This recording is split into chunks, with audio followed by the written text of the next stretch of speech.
Je vais boire un coup parce que j'ai froid ici.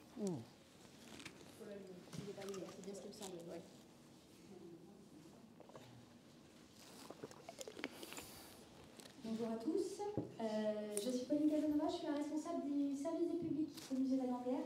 Et aujourd'hui, nous sommes très heureux de recevoir Michel Gauthier, donc auteur, qui a bien voulu nous tenir une conférence sur la place de l'histoire et particulièrement, bien évidemment, la Grande Guerre dans les romans jeunesse. Donc je n'en dis pas plus, je lui laisse tout de suite la parole. Bonjour, je vais saluer d'abord mes amis qui vont nous voir de loin en visio, au Québec, aux USA, à l'île de la Réunion et puis en province et en région parisienne. On a ces promesses-là. Je vais partager avec vous un grand nombre de lectures sur le roman historique jeunesse. Je dis bien roman. La bande dessinée, je connais beaucoup moins bien et je vous engage à venir le week-end prochain visiter le salon de la bande dessinée au musée de la Grande Guerre. Alors attendez, je vais passer mon truc.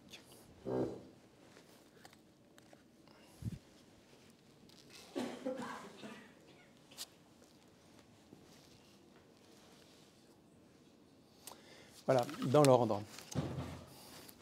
Dans l'ordre, je commencerai par un moment de lecture offerte. J'ai participé à de nombreuses recherches sur la lecture et on s'est rendu compte que pour passer dans la bande des lecteurs, l'une des solutions que l'on retrouvait à chaque fois, c'était que les parents lisaient des histoires aux enfants le soir.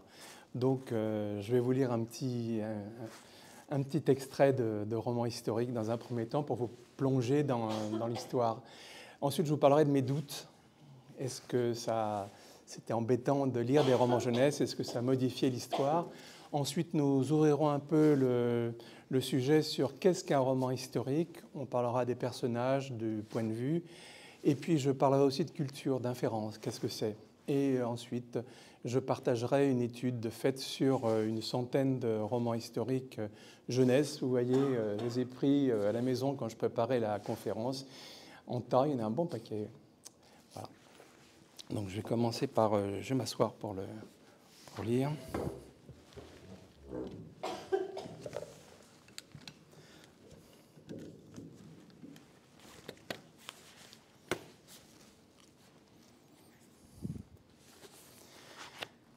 Donc cet extrait de la tarte au sucre au cornet de bif, de la tarte au sucre que la grand-mère du héros,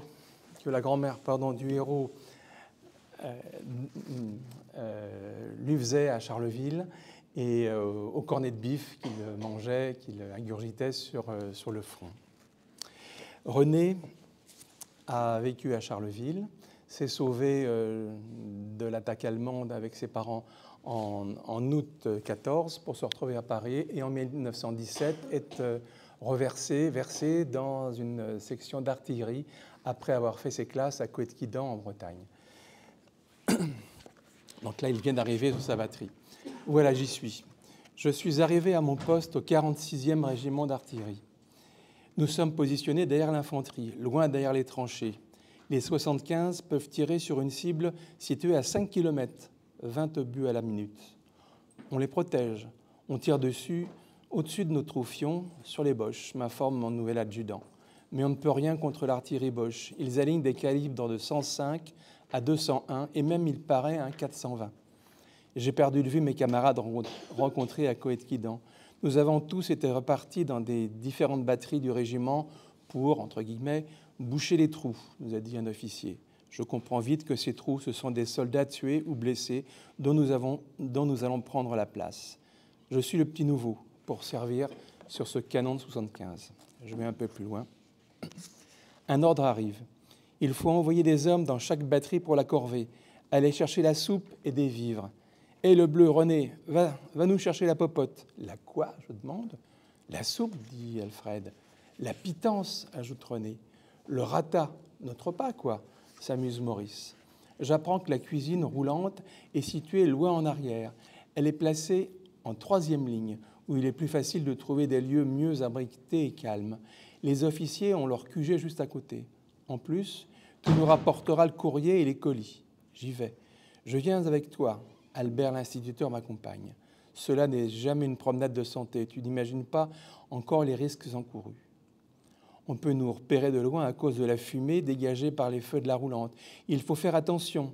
Les Boches nous visent souvent les ravitailleurs. Le voyage aller se fait rapidement. Nous échangeons en route sur nos métiers respectifs, sur nos vies respectives. Il est marié et père d'une petite fille. Arrivés à la roulante, nous nous trouvons rapidement chargés comme des mulets, tout comme d'autres soldats du régiment désignés eux aussi pour la corvée. Je reconnais certains qui étaient avec moi à Coëtquidan. On se fait signe. Toi, René, tu vas transporter le rata dans ce gros boutéon. C'est une sorte de grosse gamelle plate fermée avec un couvercle à loquet, ce qui doit le rendre a priori hermétique et conserver ce contenu au chaud. Une anse couronne le tout afin de le transporter comme une valise. Je remarque, ça ressemble à des bidons d'essence. Tu as raison, c'est le cas. Ce sont d'anciens récipients pour transporter de l'essence. Mais désormais, ils servent au transport des boissons, du vin, du café ou de l'eau. On m'avait averti du mauvais goût du café, je comprends. Le chef cuisinier me désigne un autre boutéon. Toi, le bleu, tu vas porter l'autre gamelle. Elle est pleine de musiciens. Je ne comprends pas tout de suite. Des musiciens, des péteux, quoi. Mais avec le bruit du canon, tu n'entendras pas ces bruits causés par les haricots. Il me charge en plus de pain. Celui-ci est confectionné en couronne. J'enfile sur un bâton 4 miches que je vais devoir porter à la verticale ou appuyer sur mon épaule. Le chef ajoute autour de notre ceinture de petits bidons remplis d'eau de vie, des boîtes de sardines et glisse 2 camemberts sans emballage dans mes poches. Nous soulevons le couvercle du premier boutéon. Un mélange de ragoût de mouton est accompagné de macaroni au jus. L'infâme salmigondi est constellé d'îlots de graisse. Albert ne semble pas surpris. Devant ma grimace, le cuisinier me dit « Quand on a faim, toute nourriture paraît bonne. On cuisine pour les soldats des plats qui tiennent au ventre. Je cuisine essentiellement des plats en sauce ou en daube avec du saindoux et j'ajoute toujours une bonne quantité de lard. » Albert demande « Et le courrier ?» Il n'est pas arrivé. L'estafette a été tuée hier. Vous devrez attendre un peu. Et nous repartons vers notre batterie, chargée comme des baudets. Cela se corse. Les Boches ont dû nous repérer. On nous tire dessus. Des obus de petit calibre explosent autour de nous. Fais gaffe, René. Rampe et s'il le faut, laisse tomber le pain. Des pains embranchés sur ce bâton signalent ma position à ceux qui nous ont repérés. Nous courons et dégringolons à chaque instant dans les replis du terrain pour éviter les rafales et les obus. Le bruit des explosions est assourdissant. Les camarades qui apportent la soupe à leur batterie se mettent à plat ventre. Je ne suis pas rassuré, je n'ai rien pour me protéger. Je suis en plein champ. Les obus explosent partout, beaucoup derrière nous. Je reçois des gerbes de terre. J'ai surtout peur de renverser les haricots. Jeune soldat, j'ai peur de me faire disputer par les anciens si j'en renverse. Les ravitailleurs doivent tenter le tout pour le tout, pratiquement à découvert, avancer pliés en deux, se cacher derrière ce qu'ils trouvent, sauter de trou en trou, s'affaler dans l'eau boueuse avec le pain à bout de bras et le lourd boutéon contenant la soupe à bout de bras. Et encore, je ne suis pas comme ces fantassins qui doivent se rendre à leurs tranchées situées en première ligne. Un obus vient de tomber pas loin derrière moi, sans exploser. Alors, je mets mon plat de haricots au-dessus de la tête et je fonce droit devant. Comme ça, j'arrive tant bien que mal à la position avec mes haricots. Je suis accueilli avec respect et joie par le reste de la batterie. Albert arrive peu à peu, essoufflé comme moi. La canonnade a cessé soudainement. Maurice me débarrasse des miches de pain et les dépose dans une caisse contenant encore un peu de charbon. Je pense alors aux boîtes de sardines mises dans mes poches. Georges réagit. C'est encore de la sardine espagnole qu'il nous envoie. Elle sent l'huile pour machine à coudre. Tous rient alors de la forme prise par mes 2 camemberts restés dans mes poches. Ils ressemblent à des gaufres belges. En rampant dessus, j'y ai pas pensé. Le repas s'organise à ma grande stupéfaction. La table est dressée avec des toiles de tente posées sur 2 caisses à munitions. Maurice brosse astucieusement la table avec un balai de lieu d'aisance. Je pose le boutéon sur la table. Il a reçu des mottes de terre. Je l'ouvre délicatement. « René, fais gaffe à ne pas souiller la soupe avec de la terre. »« Bravo. Manger froid rend hargneux. Et là, tu nous apportes le rata. Merci, mon gars. » Ils me surprennent. Chacun plonge jusqu'au coude son quart dans la marmite commune pour prélever sa part de viande, descendue au fond de la marmite, avec les mêmes mains qui tripotent tout, le cirage, la graisse d'armes, ces mains qui ne voient de l'eau que pour boire dans un quart en fer. Marius se penche sur sa gamelle pour s'abriter des souillures de la pluie qui commence à tomber. Une ration de singe, pour poilu, à la taille du poing d'un homme. Je découvre ce singe, c'est du bœuf, mais du coriace, de la vraie barbaque. D'habitude, on mange le singe froid dans la boîte en fer blanc, c'est du cornet de bif, et la soupe figée froide dans sa gamelle avec le pain souillé dans la boue. Mais grâce à vous, les gars, on mange chaud aujourd'hui. Ils sont délicieux, ces haricots chauds.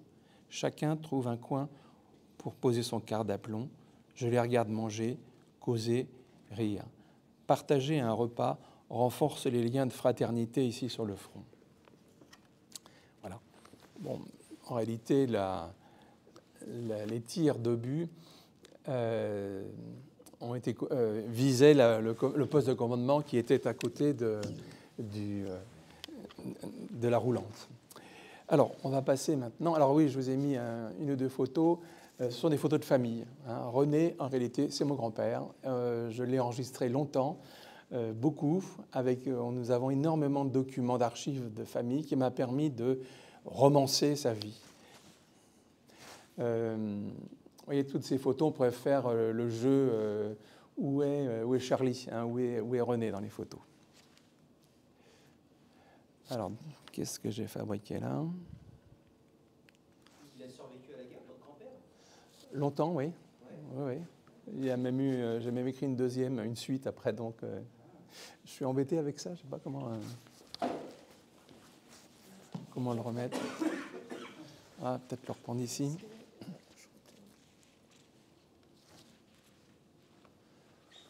Voilà, je ne me trompe pas de côté.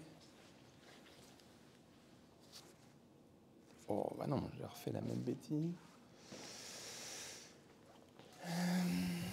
C'est ça, là? Ouais. Voilà. Dans un premier temps, lorsque j'ai travaillé, il y a pas mal d'années maintenant, sur le roman historique jeunesse, je me suis demandé, est-ce que dans les écoles, il était malvenu de lire des romans historiques jeunesse? Est-ce que la perception des élèves allait s'en voir gênée? Donc j'ai pour différentes publications interviewé des auteurs que je connaissais bien et chacun m'a répondu. Ils m'ont rassuré. Ils utilisaient tous des documents historiques fiables. Ils utilisaient comme point de départ l'histoire. Alors si Anne-Marie Despladuc, c'était des rencontres dans sa région. Brigitte Copin se considérait un peu comme une détective à la recherche d'informations historiques. Alain Bellet, lui, c'était un devoir de mémoire. Il voulait témoigner d'événements historiques. Évelyne Brizou-Pellen, c'était ses rencontres. Arthur Ténor m'avait dit qu'il aimait l'histoire et que sa femme était prof d'histoire. Alain Surget, c'est un professeur d'histoire de la région de Nancy. Donc il voulait, lui, travailler sur l'ensemble de ses livres. Il en a écrit beaucoup, travailler sur la mémoire de l'humanité. Yves Pinguilly, c'était son histoire personnelle qu'il racontait. Et Christine Ferré-Fleury, c'était un partage de connaissances qu'elle avait. Ensuite, toujours ces doutes levés. Non, c'est l'autre. Bon. Je ne sais pas pourquoi ça me... Ah ouais, d'accord, j'appuie pas sur le bon truc.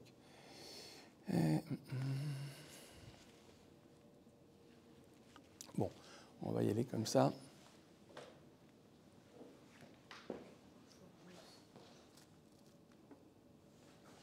Merci.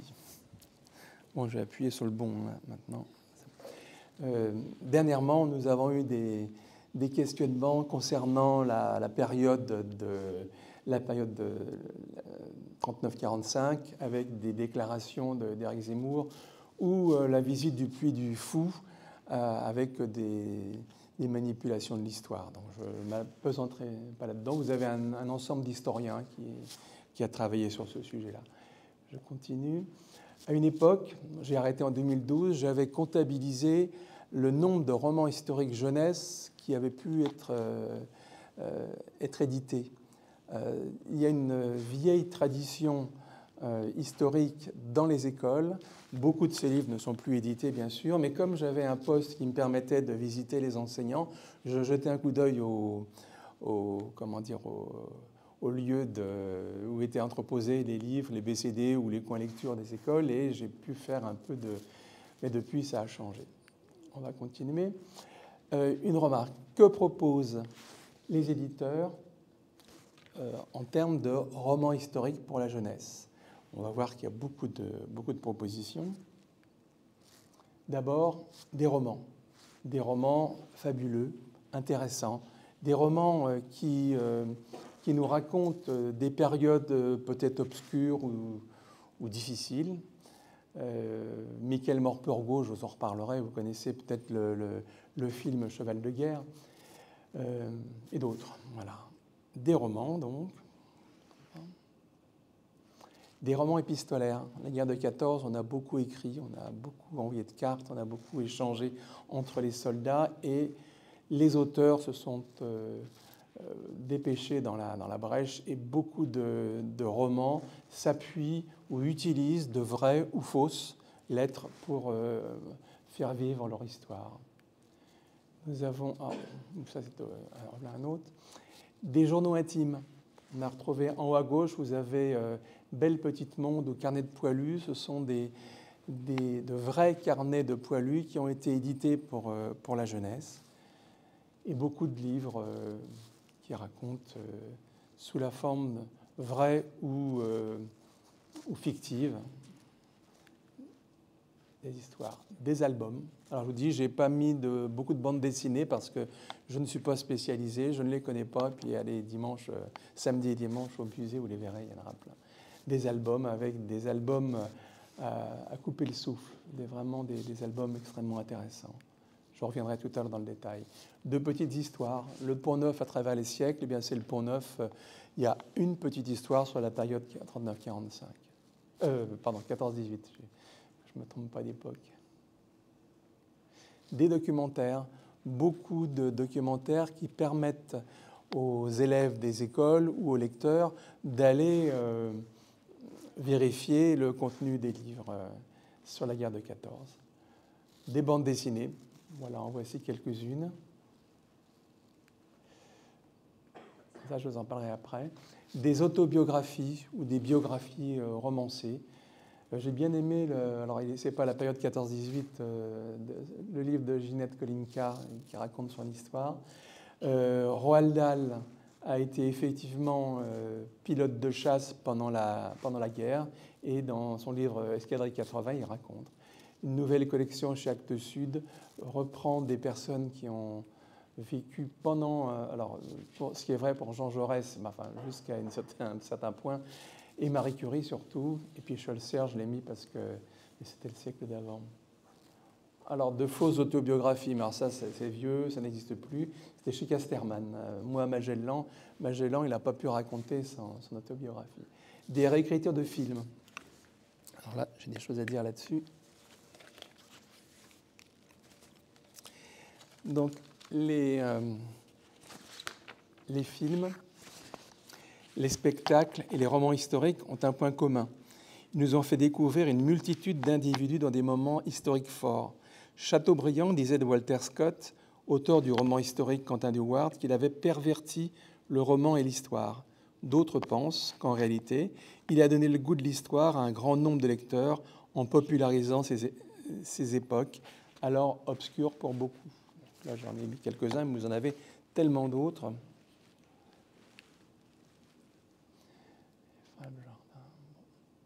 Des revues. Lorsque je travaillais au ministère de l'Éducation, nous avions publié les trois revues d'en dessous. Là, j'avais réécrit les textes. On continue. Des livres dont on est le héros. Il y en a quelques-uns sur les guerres de 14, mais je ne les ai pas, alors que je ne les ai pas mis dans ma sélection. Des romans policiers historiques. On se pose la question. Je vais insister sur ce roman de Michael Morpurgo, Le mystère de Lucy Lost, avec une enquête presque policière pour découvrir quelque chose d'extraordinaire. Des livres à écouter. On peut écouter un grand nombre de romans historiques. En voici certains. Secret de grand-père, j'ai adoré. Hein. C'est un livre sur lequel j'ai beaucoup écrit, j'ai beaucoup travaillé avec les élèves et dans des manuels scolaires, on l'a mis en place et c'est vraiment un livre extraordinaire.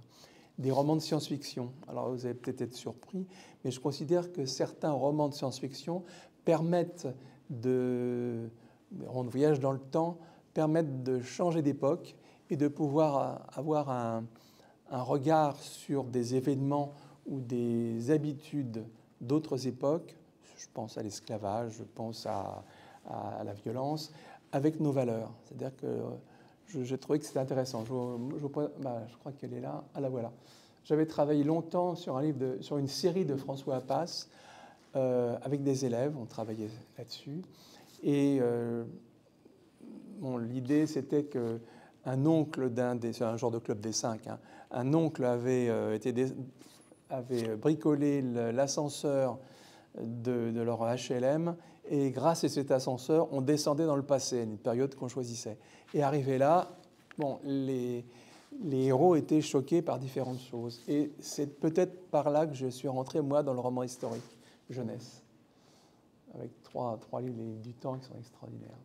Des fictions documentaires. Alors, une page raconte une histoire, on s'arrête, il y a de la documentation qui correspond à ce que l'auteur a voulu dire, et hop, on repart sur l'histoire. Voilà, on continue. Des romans avec une suite. Vous avez en bas Adi Pietri sur ces orangers de Versailles qui était vraiment quelque chose de très intéressant. Des romans avec une suite, mais pas des séries. C'est-à-dire, il y a des classiques. Alors, il faut toujours choisir pour les classiques les éditions les plus récentes. Parce que, par exemple, dans Ivanhoé, vous avez, si vous remontez à une édition de plus de 30 ans, vous avez des propos antisémites terribles là-dedans. Voilà, c'est-à-dire écrit. Des séries. Moi, je trouve intéressant de travailler sur les séries. J'ai toujours poussé à cela quand on a travaillé sur la mise en place de la littérature de jeunesse dans les programmes de l'école primaire. Une série, puisqu'on retrouve le même personnage à chaque fois, c'est une aide pour les lecteurs. En voici certaines qui se passent sur la guerre pendant la période 14-18. Alors, je vais passer dans une deuxième partie sur les secrets d'écriture. Ces secrets d'écriture, nous allons aborder, comme en littérature ordinaire, les personnages, les lieux, le temps et le point de vue. Allons-y. Alors, les personnages historiques, on en a de 3 sortes. De vrais personnages dont on a écrit l'histoire. Alors, Jean Jaurès, Anne Frank, Jean Moulin, ce sont des personnages historiques reconnus et ces personnages sont racontés. Alors, il y en a beaucoup d'autres. Hein. Il y a des personnages oubliés de l'histoire, mais ayant existé. Par exemple, le docteur Nicole Mangin, qui a beaucoup travaillé pendant la guerre de 14 sur les tranchées, elle a vraiment existé. Et il y a une association qui a lancé une pétition pour qu'elle soit reconnue et décorée. À droite, j'ai mis le sergent Stubby. Alors là, ça m'a sidéré. C'est un sergent de l'armée américaine qui était un chien. Et ce chien a fait des choses assez extraordinaires apparemment. Et puis des personnages fictifs. Des personnages fictifs qui vivent des événements à côté de personnages réels ou qui vivent des événements, vous voyez, infirmières pendant la Première Guerre mondiale. Souvenir caché d'un taxi, eh bien, c'est le taxi qui raconte la bataille de la Marne. Alors ça, c'était un travail aussi sur le personnage avec des classes, j'aurais dû l'enlever. C'est un travail sur les personnages, sur un ensemble de romans proposés à des élèves qui travaillaient sur les métiers des constructeurs des cathédrales. Donc on allait piocher uniquement l'information sur les constructeurs. Il y avait l'architecte et on avait recherché derrière ce qu'ils faisaient et quels étaient leurs outils. Ah, les récits historiques et les lieux. Alors, c'est quelque chose de passionnant. Les romans historiques sont une mine de description. Il y a une richesse de précision du lexique, parce qu'il faut être très précis par rapport à l'époque. Les lieux sont décrits toujours ou suggérés par le texte, et souvent l'illustration vient donner un coup de main.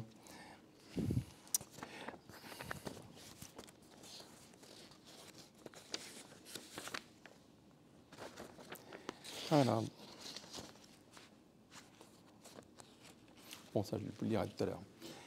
Alors, je continue. Alors ça, je vous renvoie sur un article que j'avais écrit dans la revue du ministère qui s'appelait Argos, qui a été arrêté. La revue Argos qui a été arrêtée, vous trouverez un travail que j'avais mené sur les lieux. Alors c'est la période 39-45 où se passent les événements, avec des cartes. Il y a une carte qui manque d'ailleurs, avec une évolution sur cette période-là. Bon, je ne vais pas passer de temps là-dessus. Ensuite, le roman historique et le temps. Dans les livres destinés à la jeunesse, le narrateur raconte ce qu'il s'est passé en même temps, auparavant. C'est le cas le plus fréquent. C'est-à-dire qu'il raconte, l'histoire est passée, on la raconte. Ou alors la narration est simultanée. Dans le livre que je vous ai lu, là, le narrateur raconte ce qu'il voit, ce qu'il vit au moment où il vit. Et ensuite, la narration est intercalée. Comme tout à l'heure, je l'ai montré. On raconte l'histoire, on s'arrête, on raconte quelque chose d'autre, souvent documentaire. Et puis la technique du flashback. On revient en arrière, on repart en avant. Et c'est ainsi que Le Secret de Grand-Père, c'est un livre extraordinaire que je vous conseille. J'en parlerai tout à l'heure. Bon, un autre article dans la revue Argos du ministère, c'était, alors là, cette fois-ci, c'était sur le Moyen-Âge. Les livres qui traitent du Moyen-Âge, je n'ose pas trop appuyer avec ça parce que j'ai peur de faire des bêtises. Bon. Les livres qui traitent du Moyen-Âge étaient numérotés, et sur la frise temporelle, je les avais notés. C'est-à-dire que les enseignants qui voulaient lire sur les Vikings, eh ben, ils allaient voir la période des Vikings. S'ils voulaient lire sur la construction des cathédrales, ils y allaient. Le roman historique et le point de vue, aider à comprendre qui tient la caméra. Alors, soit la narration est à la troisième personne, soit la narration est à la première personne. On raconte. Les voyages dans le temps, je vous l'ai dit, c'est un procédé qui permet, avec nos valeurs, d'aller nous promener dans le passé, d'avoir des... Voilà. Alors, j'ai quand même laissé une partie pédagogique, mais je vais y aller très très vite, sur les romans historiques. Parce que cette diapo, elle correspond à une matinée de travail avec les enseignants. Les romans historiques, j'ai dit 2 mots du lexique, très, très pointu, extrêmement intéressant. Le repérage des connecteurs, ça permet de repérer comment écrire avec des petits mots, comment font les auteurs. Le traitement des anaphores, alors j'ai conservé la photo du petit chaperon rouge. Une des difficultés des lecteurs, c'est de comprendre de qui on parle. Par exemple, le petit chaperon rouge, elle, cette dernière, c'est une difficulté chez les enfants, donc ça, il faut les aider. Et puis les inférences. C'est un travail, l'inférence, c'est la culture. C'est-à-dire, quand on lit un texte, il y a des informations qui ne sont pas dans le texte, mais qui nous permettent de comprendre des choses et qui font référence à d'autres lectures. Et je pense que le roman historique est un lieu vraiment intéressant pour cela. D'ailleurs, je vous ai mis... Oui, bon, voilà, une première référence qu'il faut connaître. Dans Astérix, il y a tout le temps des pirates qui se font couler, et ça vient de cette autre série, Barbe Rouge le pirate, parce qu'à l'époque, ces 2 séries étaient publiées dans la revue Pilote, et les auteurs étant des amis, ils se faisaient des clins d'œil dans leurs différentes... Bon. Plus sérieusement, l'inférence, lorsque vous voyez ces images, vous les comprenez parce que vous avez une culture. si je parle au milieu Sésame, ouvre-toi, eh bien, ça vous fait référence à un conte que vous devez certainement connaître. Tu règnes en maître absolu sur Rome, tu conquiers la Gaule, et pour qu'au final, on donne ton nom à une salade avec des croûtons, je n'aurais pas aimé. Ça fait référence à une salade. Moi, je ne peux pas pointer l'image avec Poutine aussi. Ou est-ce que vous comprenez, vous voyez à quoi ça fait référence? Voilà, hein, le procès de Nuremberg, ils ont modifié, la tête de Poutine a été remplacée par celle la tête d'un nazi a été remplacée par celle de Poutine. Voilà.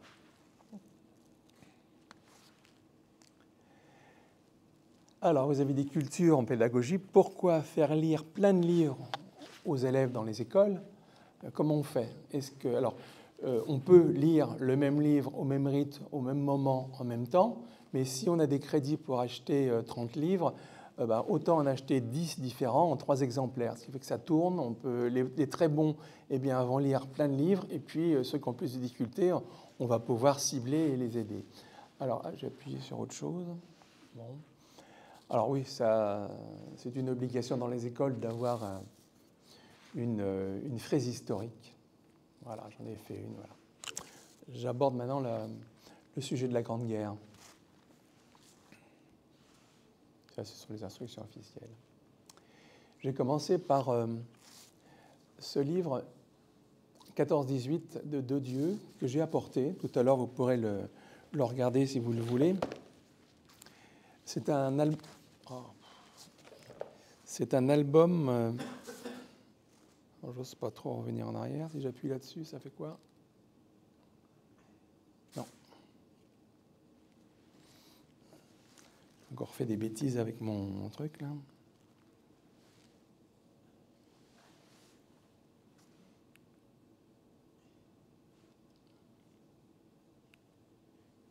Non, je ne suis pas du tout dans le bon sens. Voilà. Je reviens. Donc, mon grand-père, que vous voyez à droite, là, de la tarte au sucre au cornet de bif, est venu souvent. Là, la photo est prise la dernière année où j'ai eu une classe. Après, j'ai eu d'autres fonctions. Il nous apportait des documents. Il avait récupéré sa musette et puis différentes choses, dont son quart. Et son grand plaisir, c'était de nous dire que grâce au pinard, vous voyez les enfants, on a gagné la guerre. Alors ça, c'était son gros truc. Il finissait par ça. Bon, mais je le voyais toujours prendre le quart, puis je disais, attends, il y a encore des questions. Attends, essayez de passer ça. Oh, écoutez, je suis désolé, j'appuie pas sur les bons boutons. Voilà. Donc, une minute de silence à nos arrière-grands-pères courageux. C'était une manière de saluer la vie de ce qu'ils avaient vécu. Le monument aux morts est peu présent dans les romans jeunesse, dans quelques-uns. Il y a 12 communes en France qui n'ont pas de monument aux morts pour différentes raisons, parce qu'ils n'en voulaient pas, très peu, ou parce qu'il n'y a pas eu d'habitants de tués dans cette commune. Sachant que dans les 30 000 autres, il y en a. Ils sont présents.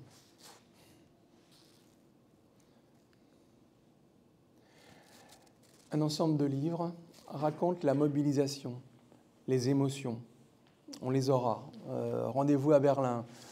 C'était marqué sur les camions, sur les trains, un peu partout. Beaucoup d'auteurs utilisent cette mobilisation. Certains s'y arrêtent, d'autres poursuivent jusqu'à la fin de la guerre ou racontent des événements, s'arrêtent dans les tranchées. Certains des livres ne se terminent pas bien. Tous ces livres traitent de ça. Une surprise lorsque j'ai travaillé sur cet ensemble, sur ce corpus de livres, c'est qu'énormément, alors on comprend pourquoi, hein, c'est par rapport aux jeunes lecteurs, énormément de jeunes combattants mentent sur leur âge et vont s'engager et partir. Ça va de 13 ans à à 16 ans, puisqu'à 17 ans, il pouvait partir à la guerre. Donc ces livres-là traitent tous de jeunes... Alors, attendez, j'en avais un, je voulais vous dire. Oh, c'est pas possible, ce truc. Voilà. Je vais le poser, ça vaut mieux. Alors, À la gloire des petits héros, vous le voyez au milieu, c'est un tout petit roman jeunesse qui décrit remarquablement l'atmosphère de la Première Guerre mondiale. Dans leur commune, un quatuor de gamins décide d'apporter eux aussi leur part d'héroïsme, en fuguant les uns pour retrouver un père blessé en assaut, les autres pour s'enrôler. Et en traversant Paris, tant bien que mal, en essayant de ne pas éveiller les soupçons, ils rencontrent tour à tour des personnages emblématiques, des poilus, des gradés, des civils et même une poignée de soldats allemands prisonniers. Et ils se rendent finalement compte que la propagande patriotique est bien loin de l'horreur de la réalité. Les gueules cassées, la boucherie des tranchées, les combats sans merci et sans espoir et l'attente. Bon, ils vont tous s'en sortir. La guerre des petits soldats, à droite et puis en haut, j'avais mis 2 fois. Gustave, ici, le jeune qu'on voit dans l'illustration, n'a que 13 ans, au 1er août 14, lorsqu'éclate la guerre, qui deviendra bientôt la Première Guerre mondiale. Dès le lendemain, son père est réquisitionné. Gustave voudrait tant le rejoindre sur le front. Alors, pour participer au combat à sa façon, il passe en revue ses camarades comme de véritables petits soldats. Il prend ce jeu, un jeu si sérieux qu'un jour, Gustave décide de vraiment partir et il s'engage. Et le livre raconte son histoire.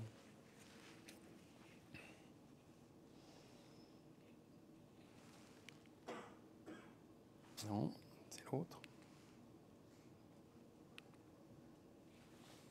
Alors, les romans jeunesse racontent l'horreur des tranchées, racontent pour la jeunesse, sachant que tous les livres pour la jeunesse passent devant une commission où on ne peut pas raconter n'importe quoi. Mais quand même, on a, pour ce qui est de la vie dans les tranchées, oh, écoutez, on va y aller.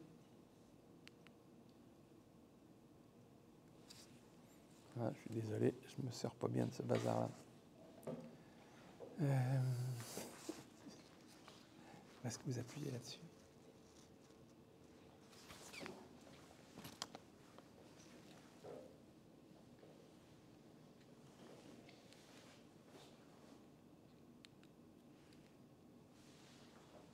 Oh, c'est pas vrai. Bon, je vais m'asseoir là, puis je vais le faire avancer. Ça vaudra mieux.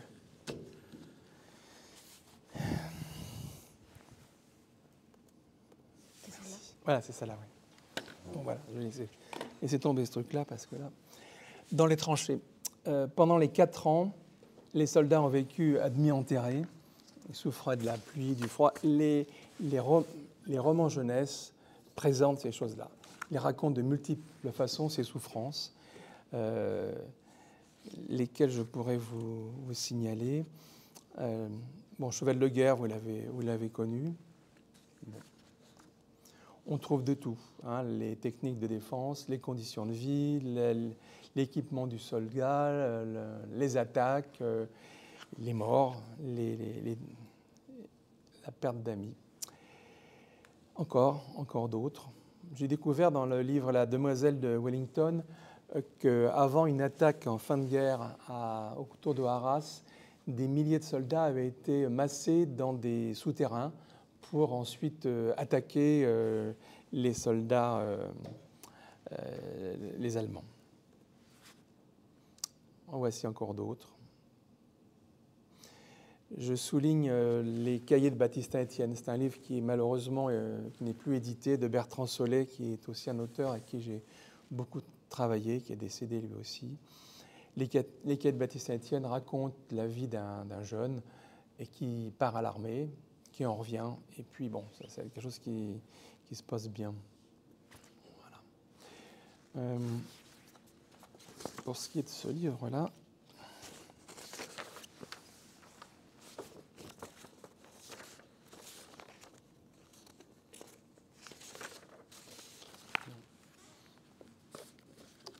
je vais le présenter. Il est là.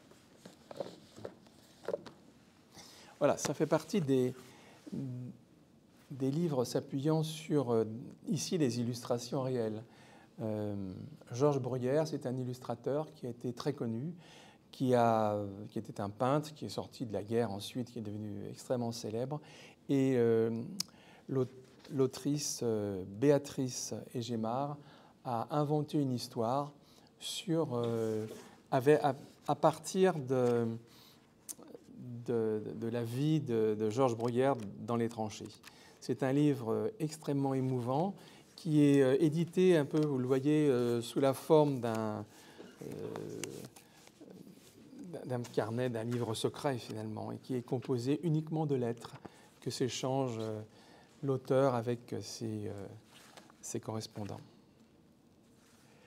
Alors, dans mon étude, j'ai recherché aussi les techniques, enfin les lieux des batailles. Donc, la bataille de la Marne est beaucoup racontée dans les livres.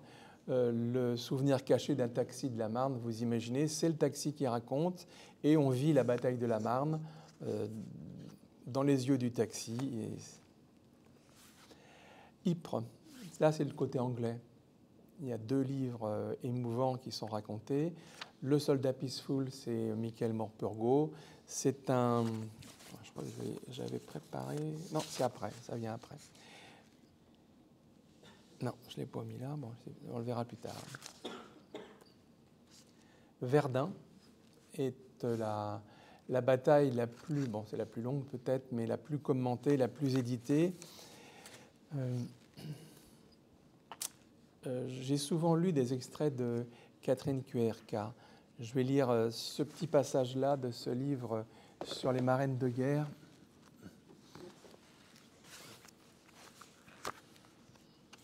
Parce que ça... Étienne regarde la nuque raidie de Gaspard devant lui. Contre son bras, Alban halète, les yeux écarquillés. C'est le baptême du feu pour le jeune Breton. Un baptême du feu dont il se souviendra, s'il y survit. Les Allemands ont répliqué au coup de canon de 75 par un tir de barrage, sans merci. L'assaut se fera sous une grêle d'obus. Le ciel tournoie au-dessus de la tête d'Étienne. Les nuages noirs de la nuit qui s'installent, le jaillissement des fusées éclairantes, la terre soulevée par des éclats rouges, des projectiles, la fumée. Il ne pense plus à rien. Son œil est fixé sur la main du capitaine qui commande l'assaut. Elle se lève. « Joyeux Noël, les gars !» crie Gaspard. Ce sont les dernières paroles qu'il entend prononcer avant de s'élancer dans l'enfer de cette veillée de Noël 1916. C'est un livre qui est un petit livre, Marraine de guerre, qui raconte d'une façon épistolaire une marraine de guerre et un soldat. Verdun ensuite, il y a beaucoup de livres sur Verdun. Voici un paquet. Le chemin des dames est raconté aussi dans la bataille de la Meuse, la dernière grande bataille. L'armistice n'aura pas lieu parce que le héros est tué avant la fin. La littérature de jeunesse aborde aussi les événements autour des fraternisations. La trêve de Noël 1914, dans beaucoup d'endroits, les soldats se sont retrouvés, ont fraternisé, ont joué au football, il y a plein d'images anglaises, allemandes et d'autres pays, peu françaises parce que les documents ont été détruits. Alors, il y a eu Noël 1914, mais il y a eu des tas d'autres moments où il y a eu des fraternisations entre les soldats. Si je cite mon grand-père, de temps en temps, ils allaient à une fontaine chercher de l'eau, et là, de temps en temps, ils croisaient des soldats allemands qui, eux aussi, venaient chercher de l'eau. Donc, ils échangeaient mon grand-père ne parlait pas allemand, ils échangeaient des cigarettes, ils se serraient la main, puis ils se retrouvaient chacun de leur côté. Après, ça s'est su et les gradés ont interdit ce genre de rencontres. Fraternisation. Ensuite, il y en a beaucoup. La littérature de jeunesse aborde aussi les peurs, les désertions et les fusillés pour l'exemple. Rouge Fusil ou d'autres. Le soldat Peaceful, c'est ce travail-là. Voilà, il s'appelait Tomo, il n'a que 17 ans, mais il a déjà vécu bien des choses. C'est la veille, ce soldat raconte sa vie avant la date où il va être fusillé, parce qu'il a refusé de monter au front à un moment donné. C'est Mikhail Morpurgo. D'autres lieux. Alors, d'autres lieux, Le Chant noir des baleines, c'est un livre qui est extraordinaire. On dit qu'un bon livre pour la jeunesse peut être lu d'une façon facile par les adultes. Ce livre, il y a un secret. Sur une plage de, je crois, l'île de Ré ou de la Vendée, un matin, un homme noir est retrouvé sur la plage.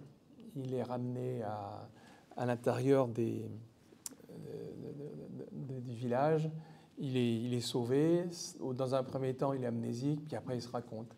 C'est un soldat des forces armées coloniales dont le bateau a été coulé et il est le seul survivant. Donc, c'est son histoire. Si j'ai mis là un autre roman qui est extrêmement émouvant, Le mystère de Lucy Lost, de Mikhail Morpurgo encore, pareil, même situation, sur une plage, une petite fille est trouvée, inanimée, elle ne se souvient plus de rien. On la récupère, on la rentre dans une famille, on la soigne, et puis un jour, elle se met à parler allemand. Et alors là, les gens ne peuvent plus ça se passe dans le sud-ouest de l'Angleterre, les gens la rejettent, et au bout du compte, on se rend compte que c'est une enfant qui était présente sur le Lusitania, qui a été coulée par un U-boat allemand. Elle a été sauvée des eaux par un sous-marin allemand qui l'a déposée sur les plages d'Angleterre. Donc c'est le secret du Lusitania. Bon, j'ai un peu dit ce qu'il en était. Les lettres. Donc énormément de...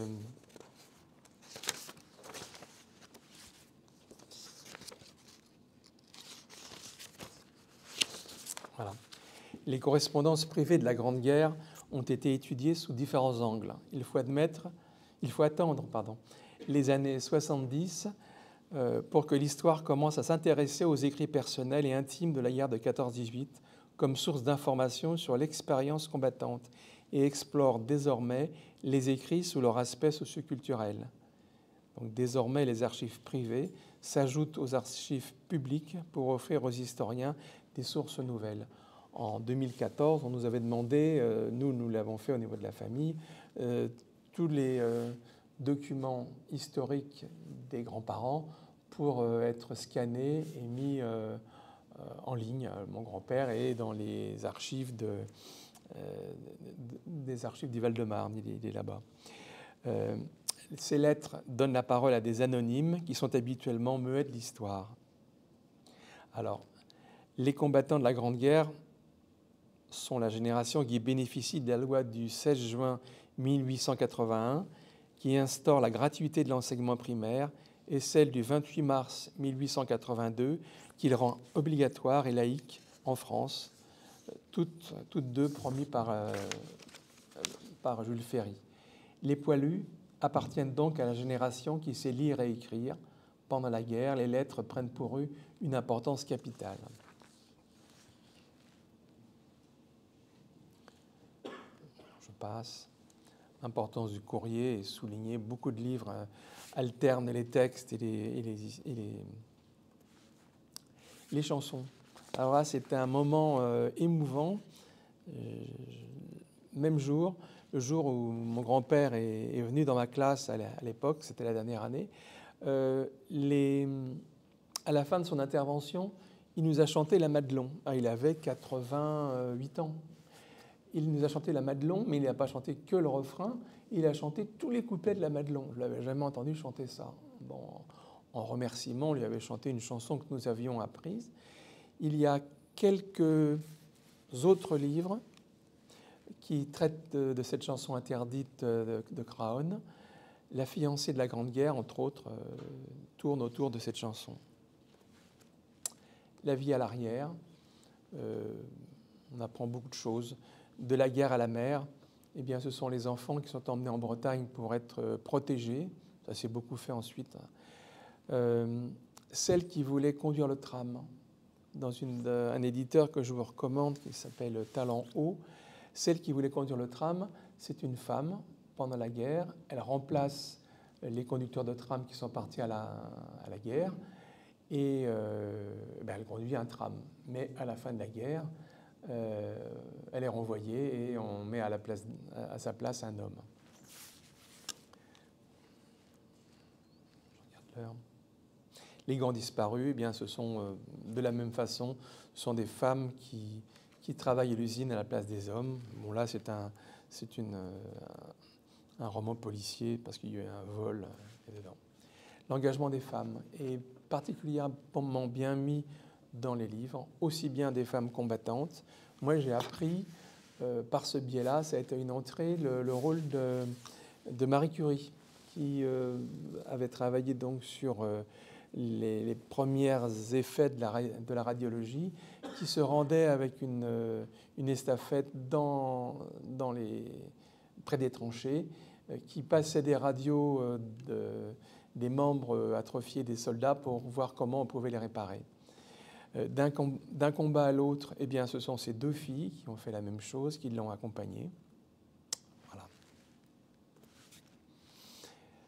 Une surprise, dans l'ensemble des livres, donc je vous ai parlé tout à l'heure de Sergent Stubby, j'ai fait des recherches, effectivement, il a existé celui-là. Beaucoup de livres racontent l'histoire avec un animal, ou bien un animal. C'est par exemple un livre de Evelyne Brézou-Pellen, Vasco, messager de Verdun. C'est un chien qui est messager de Verdun. On trouve là-dedans des rats, des chevaux, des chiens, un âne, qu'est-ce qu'on a ? Un chien, oui, des chiens, j'ai dit. Une tortue, passager clandestin, c'est le passager clandestin. Et puis les poileux étaient-ils tous barbus ? Ça, je l'ai mis parce que dans beaucoup d'histoires, on nous parle des totos, c'est-à-dire des poux que pouvaient avoir les soldats. Donc j'ai mis cet animal-là présent avec cet ensemble. J'ai visité tout à l'heure la superbe exposition Combattre loin de chez soi. La littérature de jeunesse présente ces soldats. Et d'avoir visité le Combattre loin de chez soi m'a rappelé des souvenirs que m'avait confié mon grand-père sur la guerre de 14. Il avait des amis qui étaient avec lui pendant la guerre de 14, qui étaient issus des colonies. Et dans une suite que j'ai écrite sur sa période de 39-45, à un moment donné, il rencontre ses amis prisonniers, sans garde allemand pour les garder, et sous l'ordre d'un gradé qui avait ordre de garder ceux qui étaient devenus des prisonniers. Donc il avait dit à ses amis de se sauver. Voilà, bon, le chant noir des baleines, j'en reparle aussi. On ne parle pas. Quelques livres se passent derrière les lignes allemandes. Grandes vacances, ce sont des gens qui habitent à Charleville, par exemple, et puis qui sont derrière les lignes allemandes. Dans l'ourlet de nos jupes, eh bien, c'est dans le nord de la France. Ce sont des femmes qui passent des messages secrets dans l'ourlet de leurs jupes et puis qui passent et qui font partie qui font des effets de résistance à ce moment-là. Des histoires d'amour. Alors elles sont pleines. Les livres en sont pleins. Les livres, les fiancés écrivent à leurs fiancés. Bon, ça c'est présent un peu partout. Le cœur en bataille, c'est un petit roman qui raconte avec une illustration un peu particulière des marionnettes, l'amour entre deux personnes pendant cette guerre. L'arrivée du 11 novembre 1918, les émotions. Quelles émotions. Je vous ai mis ici un extrait du livre de Christophe Malavoie, Mon père soldat en 14-18. L'arrivée de cette... en général, les auteurs amènent progressivement, on en parle, et il paraît qu'il va y avoir un armistice, et il paraît que ça va s'arrêter. Voilà, il y a 1 ou 2 livres où des soldats sont tués le jour du 11 novembre. Donc j'avais noté une réserve d'émotions. On y est.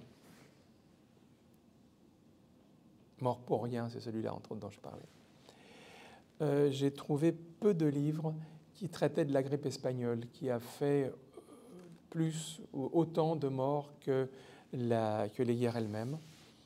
Les Frères d'Amérique, eh bien, l'un des héros meurt de la grippe espagnole. Là, dans la tarte au sucre au cornet de bif, mon grand-père est blessé.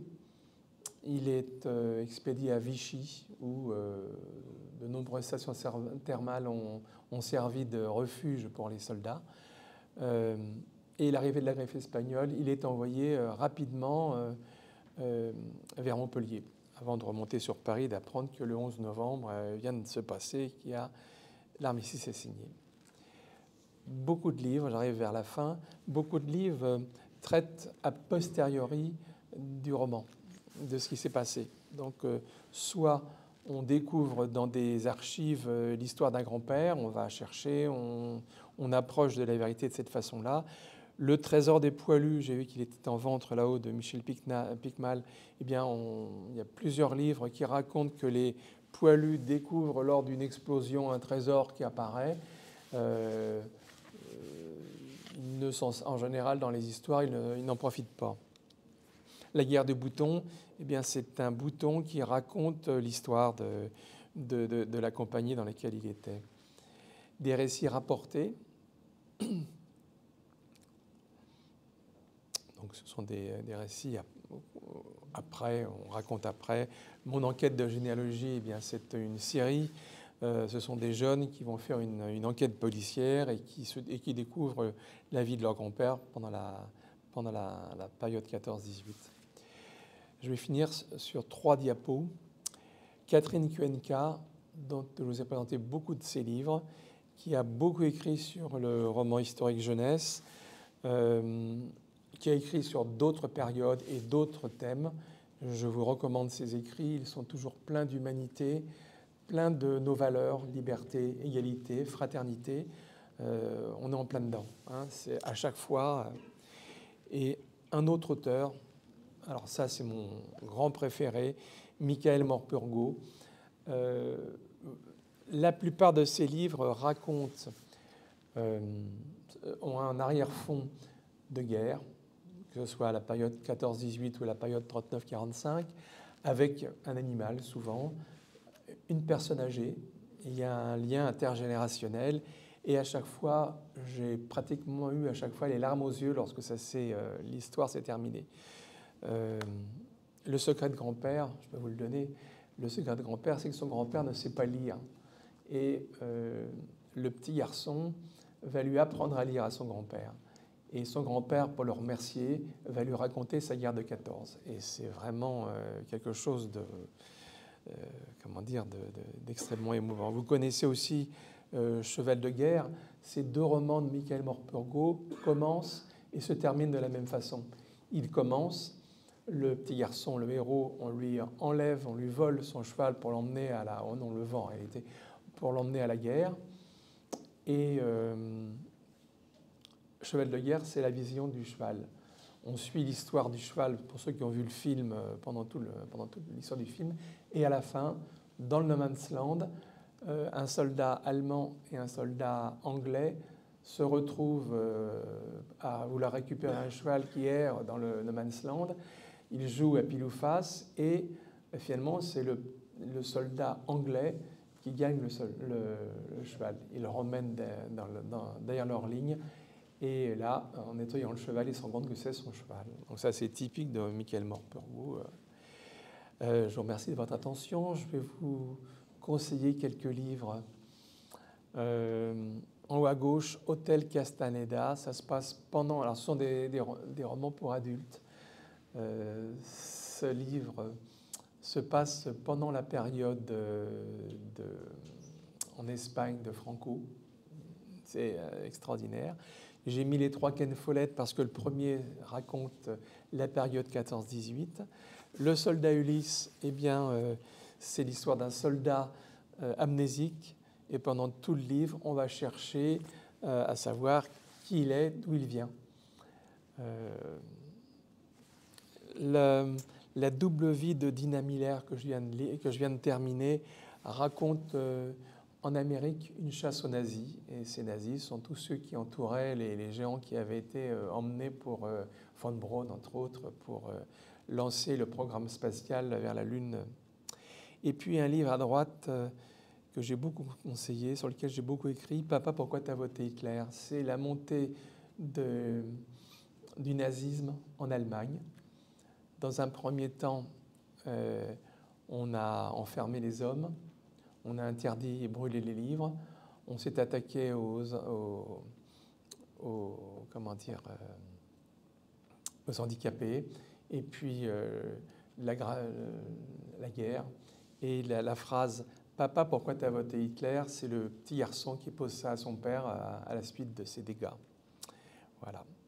J'ai rajouté un autre livre du même auteur que Hotel Castaneda qui s'appelle Le Cèdre de l'Olam, parce que j'ai une pression de mon épouse qui est son livre préféré de Ruta Sepetys. Tu veux en dire deux mots? Voilà, mais c'est un livre extraordinaire sur des adolescents qui se sauvent, qui sont entre les lignes russes et les lignes allemandes, qui se sauvent pour aller vers des paquebots. Et ces paquebots, c'est une des principales tragédies maritimes de la guerre. Ces paquebots seront torpillés et la plupart des gens seront tués là-dedans. Voilà. Si vous avez quelques questions, et j'ai tenté de tenir le temps. Ce que je vous ai raconté là, c'est peut-être un petit peu décousu pour certaines choses, c'est le contenu d'un stage d'une semaine que j'ai encadré pour des enseignants.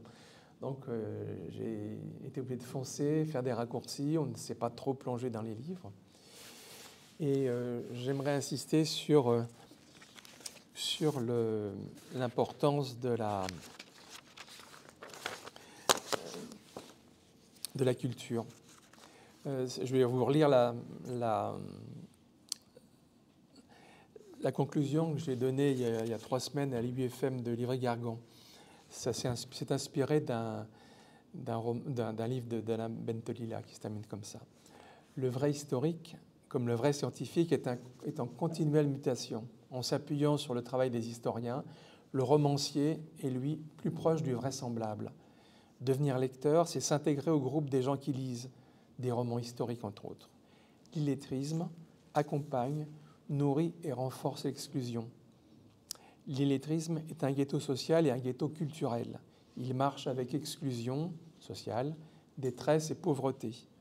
Lorsqu'un individu se trouve contraint de limiter le cercle des gens à qui il peut s'adresser et le cercle des choses sur lesquelles il peut s'exprimer, lorsqu'il se trouve condamné à une unique communication de connivence et de proximité, c'est le regard qu'il porte sur le monde qui en sort terriblement amoindri. C'est pour ça que je continue, malgré que je sois à la retraite, de colporter un peu des histoires de romans historiques. Les illettrés, j'en parle parce que j'ai été chargé de mission pour l'école primaire. J'étais entre autres responsable du site qui s'appelait Bien Lire, qui était le site dédié à l'illettrisme au ministère. Les illettrés pensent le monde dans des termes identiques. De ce fait, un discours certes monolithique, voire totalitaire, mais apportant enfin du sens, de la cohérence au désordre du monde, a toutes les chances de les éblouir. Ils seront particulièrement perméables à tous les discours qui prétendent apporter des réponses simples, immédiates et définitives. J'avais terminé par une phrase de Armand Lanoux, c'était destiné aux jeunes enseignants qui débutaient. À vous la main. À vous la main. Fini.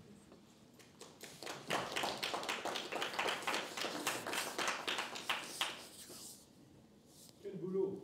Vous n'avez pas parlé des romans anciens qui avaient lieu peu après la Première Guerre mondiale, là, les croix de bois ou des trucs comme ça, là. Pardon, Les croix de bois, là, des trucs comme ça, vous n'avez pas parlé. ceux-là, non. Mais alors, il y en a tellement et énormément que ceux qui étaient vraiment anciens au niveau d'édition, je ne les ai pas mis dans mon corpus parce qu'on ne peut pas les retrouver. Dans ce que j'ai présenté, ça c'est le truc aussi, j'ai passé cette idée-là quand j'ai parlé des éditeurs. Les éditeurs font un peu comme pour les livres adultes. Ils publient en grand format. Si ça se vend bien, ils publient en livre de poche. Sinon, le livre est oublié. Ils publient aussi à des moments forts de notre histoire. La période 14-18 a été énormément édité, réédité, sous des titres différents, avec des illustrations différentes. J'ai souvenir j'avais travaillé sur la Révolution française en 1989.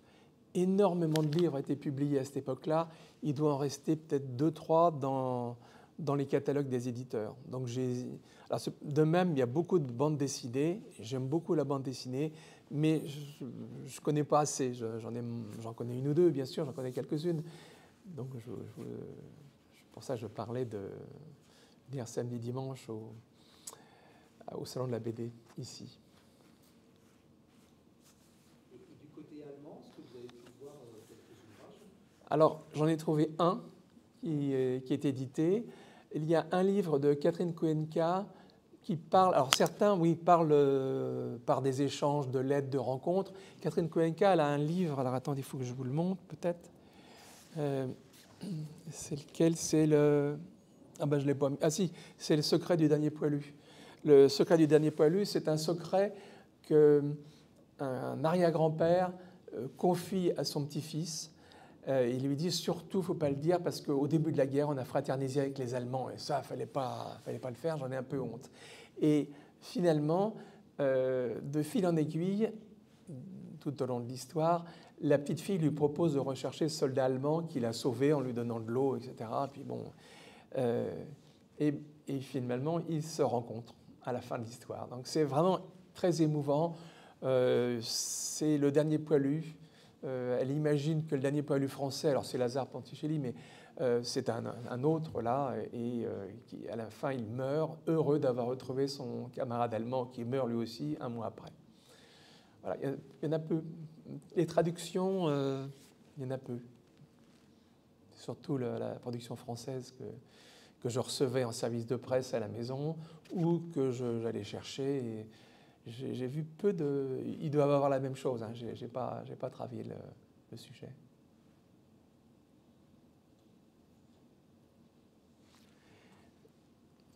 Et Michael Morpurgo, là, c'est vraiment... Si vous voulez avoir des émotions dans un bon livre de jeunesse est lisible par les adultes. Et à chaque fois, moi, je vous assure qu'on est remué d'une façon extraordinaire. Et vous me conseillez lequel alors? Bah, tous. Je ne sais pas si vous ne connaissez... si vous n'êtes pas très courageux à lire, Le secret de grand-père, il n'est pas du tout épais. Hein, ou La trêve de Noël, par exemple. Ou Plus jamais Mozart. Vous voyez, genre... Pardon?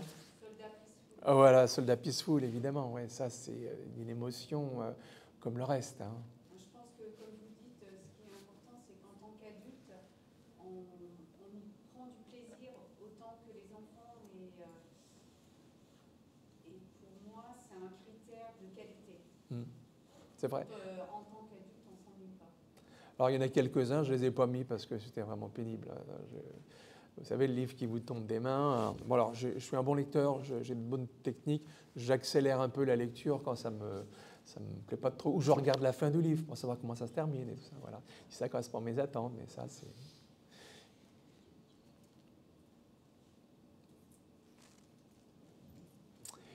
À vous la lecture. Donc, allez-y, Michael Morpurgo. La plupart tous ces livres, sauf un, sont publiés chez Gallimard, sauf un chez Bayard. Il n'est pas là-dessus. Différentes époques. Beaucoup la guerre de 14-18, la période 39-45 aussi. Dernièrement, il y a eu un film, Le Royaume de Kensuke, qui est sorti à partir d'un de ses livres. Anya, en haut, c'est sur les passeurs pendant la guerre 39-45 qui passaient des réfugiés en Espagne, pardon. Le secret de Lucilose, je vous l'ai donné malheureusement. Dans La gueule du loup, eh bien, c'est des souvenirs de résistants. Un aigle dans la guerre, c'est très étonnant, ça se passe pendant la guerre, pendant les bombardements de Londres de la période 39-45, et il rencontre un homme qui raconte son histoire, et cet homme était un soldat de la guerre de 14. À la toute fin de la guerre, il a tenu au bout de son fusil un Allemand. Il a hésité à le tuer, il ne l'a pas tué, il l'a fait prisonnier. Cet Allemand s'appelait Adolf Hitler. Après, il y a des débats en classe qui sont intéressants pour savoir, s'il n'avait pas tué, qu'est-ce qui serait passé, etc. Voilà. Le trésor des O'Brien, c'est comme beaucoup de... Ce sont par pauvreté et cause religieuse, des familles partent à la conquête de l'Ouest. Caspar, c'est autour de... alors c'est juste avant 14, c'est le Titanic. Voilà. Et Michael Morpurgo a fait de nombreuses réécritures de contes. Voilà, j'ai mis ici Robin des Bois. Il n'y a pas d'adaptation pour le cinéma? Ah si, il y en a là. Vous avez Cheval de guerre. Oui. Et il y a dernièrement le Royaume de Kensuke. C'est les deux que j'ai repérés, mais à mon avis, il y en aura d'autres. Je l'avais rencontré à Montreuil une année. Alors, il est totalement francophone. Il vient de temps en temps en France. Ses deux filles sont mariées avec des Français. Alors, il regrettait, mais enfin bon, il vient. C'est un gars qui a eu toutes les décorations un auteur qui a eu toutes les décorations possibles en Angleterre, qui a gagné une fortune avec la vente de ses livres, et il l'a réinvesti dans des fermes dans lesquelles il invite gratuitement des enfants de familles en difficulté, un peu comme des classes de neige, des classes de ferme. Vous voyez, c'est un peu ça. Donc c'est quelqu'un de vraiment intéressant, et ses livres sont empreints d'humanisme. C'est vraiment quelqu'un d'extraordinaire et de pas prétentieux en plus. Alors là, ça fait plaisir à voir et à entendre. On arrête là ?